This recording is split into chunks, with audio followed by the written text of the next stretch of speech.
Asinine Radio. This is the weekly music podcast where every week we get into our Fearless Beer review. We get into the vinyl stuff we picked up, stuff we've been listening to. That leads into the songs of the week. And we talk about your record store, Desert Grooves Records. Huge shout out.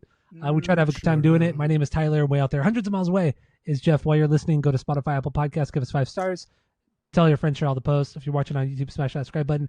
That's all I have for the boring intro. Let's get into the Fearless Beer review. What do you got, Jeff? Go. I have something from Holidaily, not like holiday, but Holidaily. Holidaily Brewing Company from Golden, Colorado. This beer is called Fat Randy's IPA.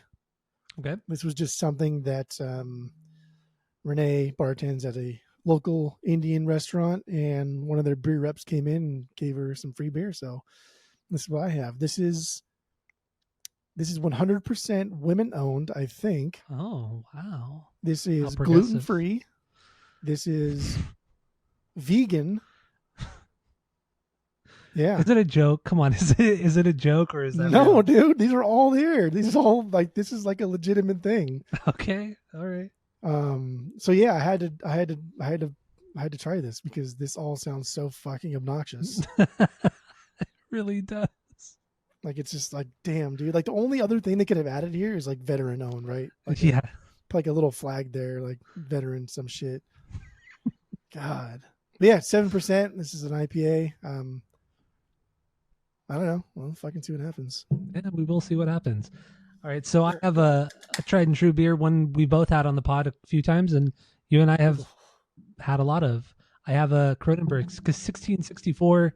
Kronenberg. I went to a local market over here and picked this up with some Russian River stuff, but we do Russian River beers all the time, so decided to have this one again because it's usually very delicious.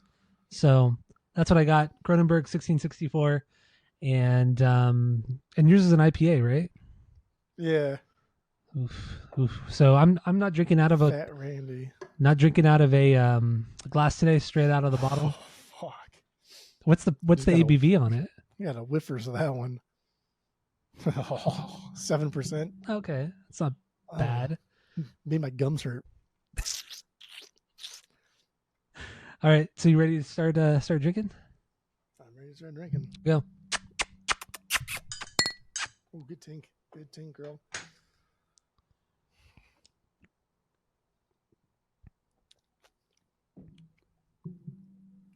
Okay. All right. Okay.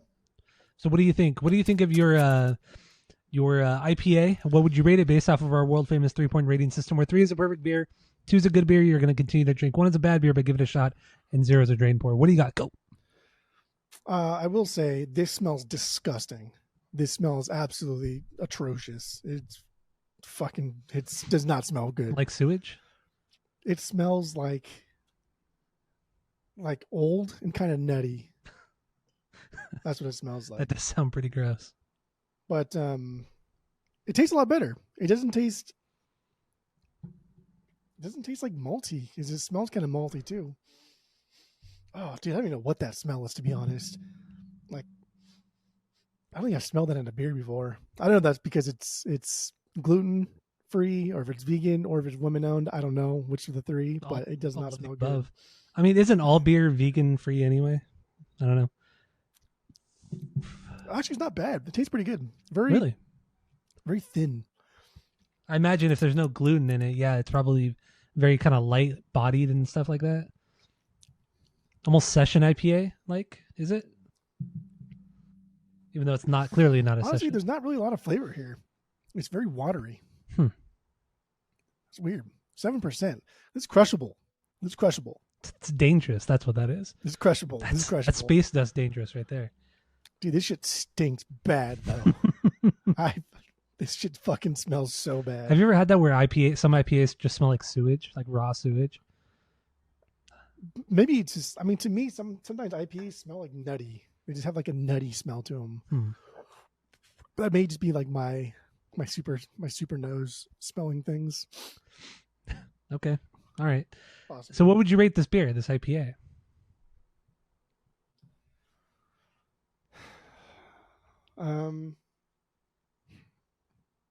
I probably have 1. This is Really? gross.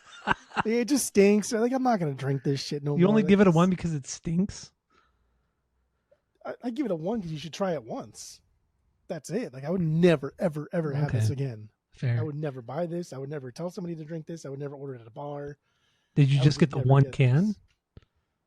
Or was it a Yeah, whenever 4-pack? like distributors come out and then, or one of the beer reps come out, they always have like 50 cans of beer in their car from various breweries that they're trying to sell, right? Like Mhm. here's a new brewery in Colorado, you should try this. And then they give it to whoever's in charge of ordering beer at the store, and they say, "Oh yeah, I like this. My clientele drinks a lot of IPAs. They'll like this." Or our clientele is a lot of vegans. They'll like this, and they make choices like that. Oh my god! Our clientele likes stinky beers. I like how you Oh, it said, is an Indian restaurant, so fucking that food stinks, dude. yeah, but it doesn't. It's not like a no. It's not like a bad stink, really. It's not really. It's gross. You just don't I- like it Indian all, food, I do not like Indian food at all. It all stinks and it looks like fucking vomit. and yet you go there every Friday. I only get one thing: French fries. French fries, no seasoning. If you put fucking seasoning on them, send them back. Everybody knows now. Like whenever Renee puts the French fries no seasoning in, all the cooks, all people come out from the back like, "Oh, I knew you were here." Because you're the only asshole that does that. Only asshole that orders that shit. Every time without fail. Oh man! All right, so my my Kronenberg 1664, solid beer, great beer, very crushable. It's just like a lighter Heineken. It's just delicious. A little bit maltier, maybe thicker, full bodied than a Heineken. Good stuff, solid stuff. I'll give this a 2.75. I really enjoy this. I really enjoy the Kronenbergs. So Kronenberg's good, baby. Kronenberg's there it good. is. Very European of me today. All right, so let's move on. European of you. Let's move on to the vinyl stuff we picked up, stuff we've been listening to. Your record store, Desert Grooves Records. Huge shout out. And we're going to talk about a show I went to a couple nights ago because it coincides with my vinyl. So, Oh yeah, I forgot about the show you went to a couple nights ago. so then what do you got this week, Jeff? Go. No, I just bought I only have one thing. I just bought Weezer's Make Believe. I bought that just because I saw it in the wild. Nothing crazy, nothing rare. It's not an original. It's not the MoFi. It's just a repress. You can buy it on Amazon. But I saw it in the wild at a local record store, so I bought it. I don't give a fuck. support local businesses. Support local businesses, baby boy. But it's a good record. It's not my favorite. It's not even a top 5 Weezer record, but it's still Solid. a good record. And I chose like a deeper cut. Chose Freak Me Out. It's the best song on the record. It is the best song on the record. Dumb. What? Come I on, know, what's you the best song on the You record? say so many. You think that song's really good? What's the other one you like? I think, don't you like We Are All on Drugs? That's a good song too. Yeah, Yeah. but "Freak Me Out" is the best song. No, it's stupid. Why'd you put it on the playlist? So all the songs we talk about are going to be on a playlist in the description of the episode. Really? You want to go listen? Because I knew your favorite song was either this one or We Are All on Drugs. We Are All on Drugs. God, I can't even say that. We Are All on Drugs. I mean, I like both songs, but "Freak Me Out's" a way better song. Dare I say? No, I'm I would kidding. say the best song or my favorite song is probably "Hold Me" or "This Is Such a Pity."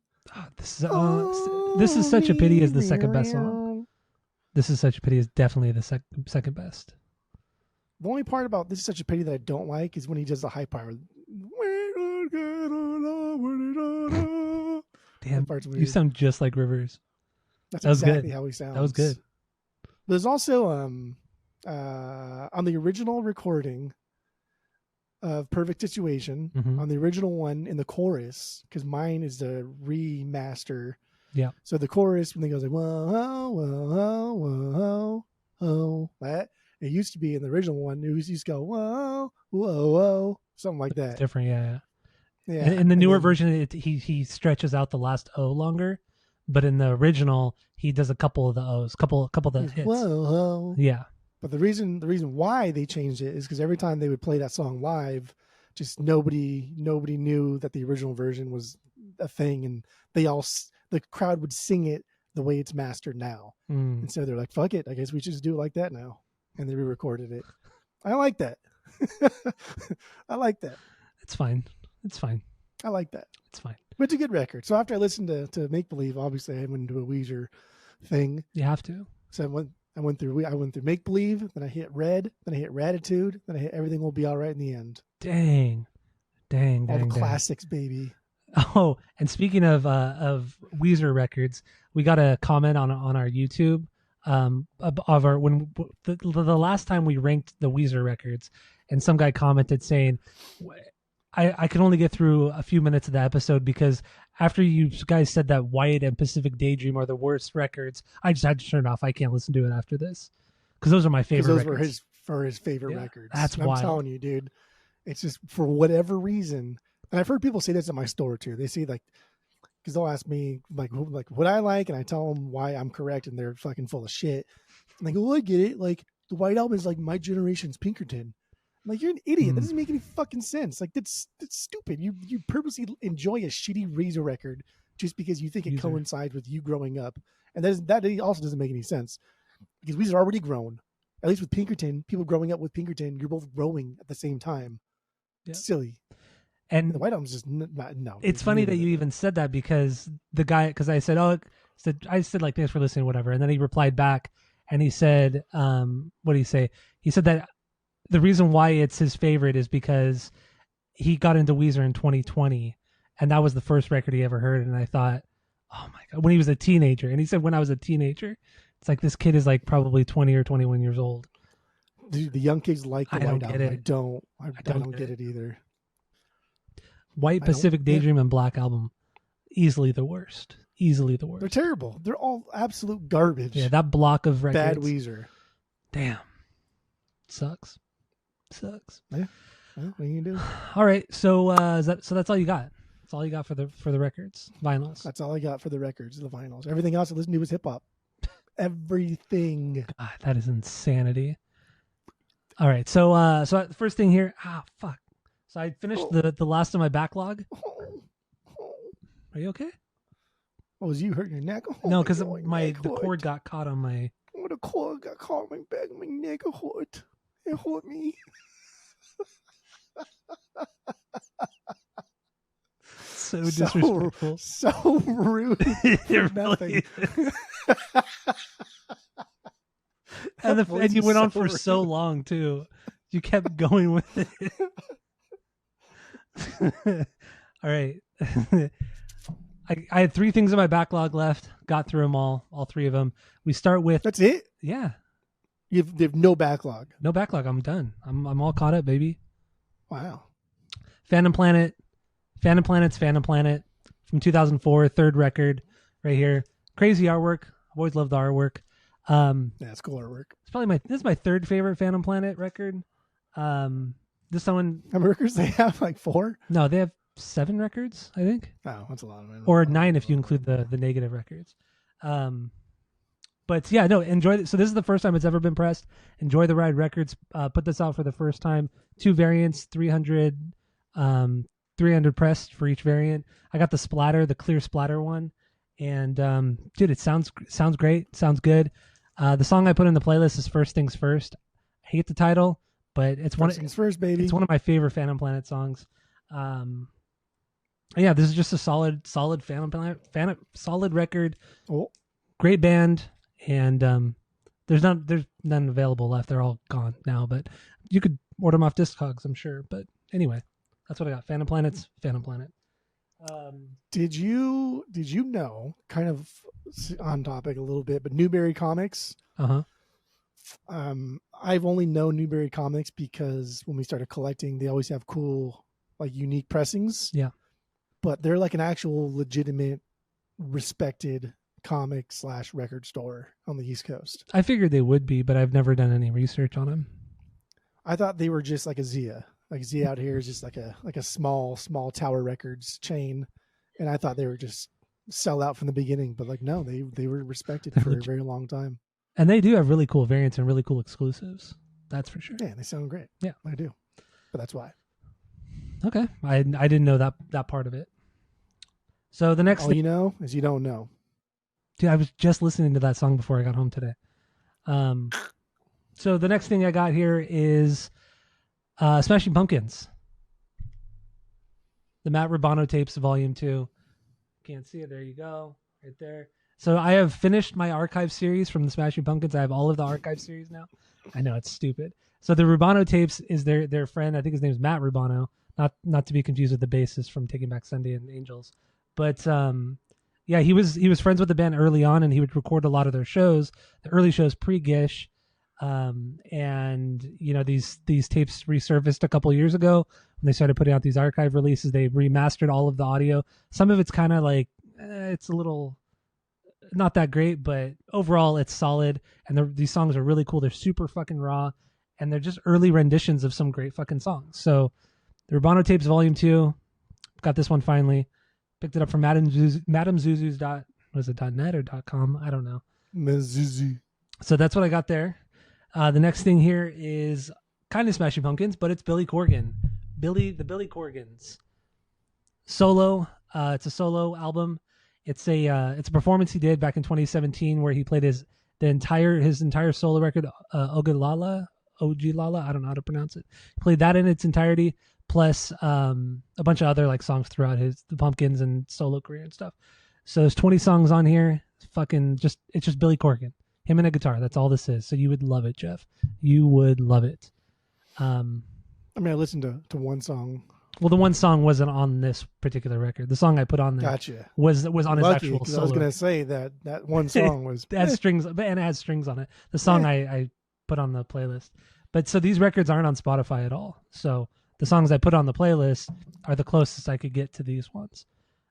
Cool, dude. So yeah, that's what I got there. And then that leads into cool, what I did on Friday night. So what did you do on Friday night? Going back to Wednesday night, actually, first, or Wednesday afternoon, Smashing Pumpkins put out a thing saying, enter for a chance to see us live on Sirius XM radio, acoustic performance, all that. Just threw my email in there.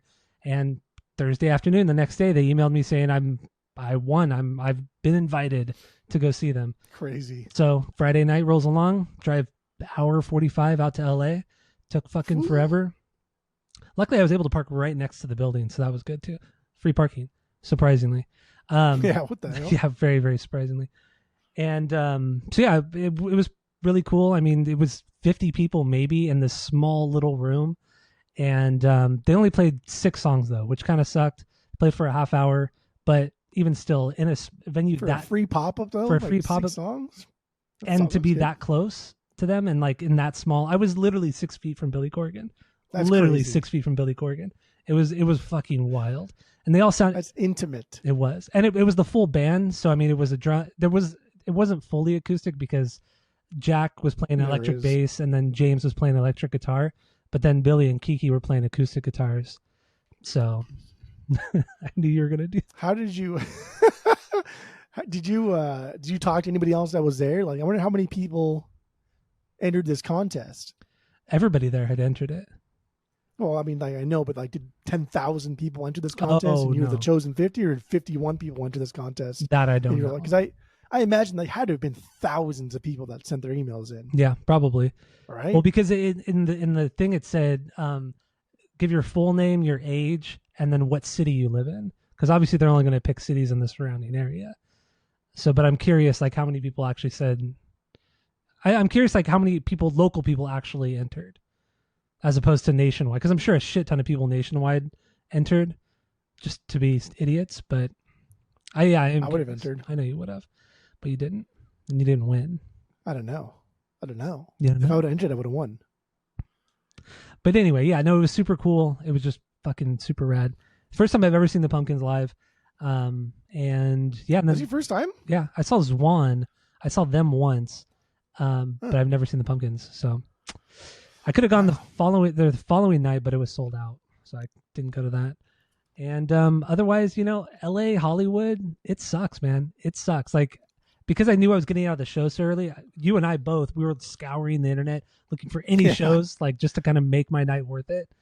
And there was nothing except the Slipknot show, but I wouldn't have made it in time by the time they went on, because it literally from where I was at to go, I think it was like 15 miles. It would take 45 minutes to get from where I was at to essentially the Forum. That's not like an iconic like downtown LA venue that you need to go to. It's a refurbished. I mean, the Forum was the other one. It's the new one. I didn't even know it was fucking even there. I didn't either. It's where where the Clippers play now, and it's in Inglewood. It's not technically LA. It's Inglewood.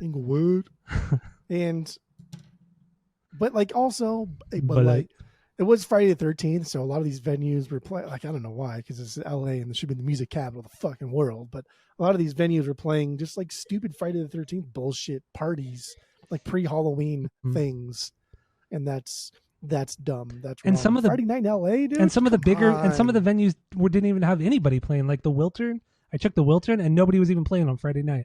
It's like, what That's is going on? And then That's silly. I don't know. It doesn't make any sense to me. And then I looked up. Live music is dead, bruh. I looked up the Key Club, and it didn't come up for anything. And then come to find out, the Key Club closed in 2013.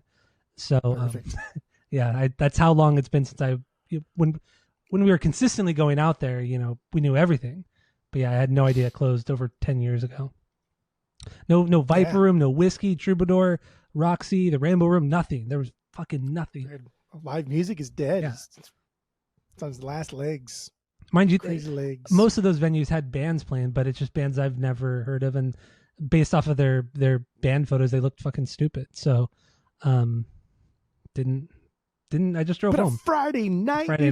night should not. The headlining band on Friday night in LA on Sunset should not be a band that has a dozen followers. It should I not agree. be a band that has less than 1 million streams on Spotify. It just shouldn't. I agree. Yeah, That's where we're at now. and otherwise, Slipknot was the only big band that was playing. But like I said, I wouldn't have made it in time anyway. So, because stupid fucking traffic, fucking dumb man. Hate LA. Fucking hate LA and Hollywood so much. Fuck LA. It's a shit fucking area, city, town, whatever you want to call it. Hate it. All of it. Can't stand them. Can't stand them. So anyway, that was my Friday night. Oh yeah, and also I just listened to a shit ton of Smashing Pumpkins on Friday. On the way there, on the way home, when I got home, I was spinning Pumpkins until like 2:30 in the morning. Damn. It was wild. Playing Final Fantasy? Playing Final Fantasy 2. Beat that yesterday. Beat Final Fantasy 2 yesterday. So you've already beaten 1. Beaten 2. You've already beaten 2. Now you're going on 3. I'm going on 3, but I've also beaten 5, 7, and 8. I beat that before. So you can bitch out. No, I already beat. So prior to 1 and 2, before going back to 1 and 2, I had already beaten 5, 7, and 8. Final Fantasy. You've never beaten 3 before? I've never played 1 through 4. Never played them before. I thought you've. See, I was under the impression you've already beaten these, played them before. You're just I played most of revisiting. them. The only ones I've never played were the first 4, but I played everything from 5 until 16. So you would like 7. I heard 7's really good. You should play that one. You're an idiot. That's the greatest game ever made. I don't make the rules. Like, okay. It is the greatest game ever made. It is the greatest. I never played it, so I can't say otherwise. But I don't think it's the greatest. It is the greatest game ever made. It is. Best You story. think, like objectively, objectively, especially considering when it came out. Absolutely. Better than like Mario World. Better than fucking anything else that's ever come out. Better than Mario World. Better than Donkey Kong. Better than Donkey Kong. That's I knew you're just saying stupid things. But I honestly think it's. Things. I mean, Super Mario World. It's hard to compare a Nintendo game to any other system because Nintendo is its own creature, its own thing. Like it's true. It's just not fair. It's really not fair. But Final Fantasy VII is damn, dude. It's a damn fine game. I mean, you're not the only one that thinks that. A lot of people think that. I don't think that, but a lot of people do think that. It's true. Some of my ball. You should play it. You should at least play the remake. That's what you should do. You might actually enjoy the remake. Is it on Switch? No. I can't handle the Switch. But now you have your new TV in your office. You could hook up the PS5. You could even hook up the PS4. It's for the PS4 too. So. I actually wanted to play that monkey game too. It was a Wrath of Wait, what is it? It's something Black like Wrath. That. Wait, what is it? Yeah, I don't know what it's called, but it looks cool. It does look really cool. But yeah, I'm not going to pay $70 for a new game that I know. Zelda comes out, dude. Zelda comes out in like 10 days. Yeah, 10 really? days exactly. The new Zelda comes out. Yeah. Is it a top-down Zelda, or is it like a? Did you play the remake of? What's the one they did in Nintendo? Link to the Past? 3 years ago. The Link to the Past one, right? It wasn't a Link to the Past remake. Maybe because Link to the Past was SNES, right? Yeah, Super no, Nintendo? it was the sequel to Link to the Past. Yeah, is that what whatever that one was? They remade it. Yes, how like it's like the animation is like it's top down, but the animation is it's modern, more cartoony. Yeah, but like it's still cartoony CGI. Yeah, I know what you're saying. South Parky looking. Yeah, that's what this new one looks like. But you play as Zelda. Oh, you know what? I have seen that. I have seen that. Crazy. Hopefully it's good. Hopefully. It's crazy because I thought you always played as Zelda, so that's what's fucking nuts to me. It's so stupid. Yeah, there you go. There you go. So that's all. That's all I have for this episode. Do you have anything else? We got one more thing to talk about. What? Our weekly update. How's it going with your refurb? your refurb? Yes, I have not started this.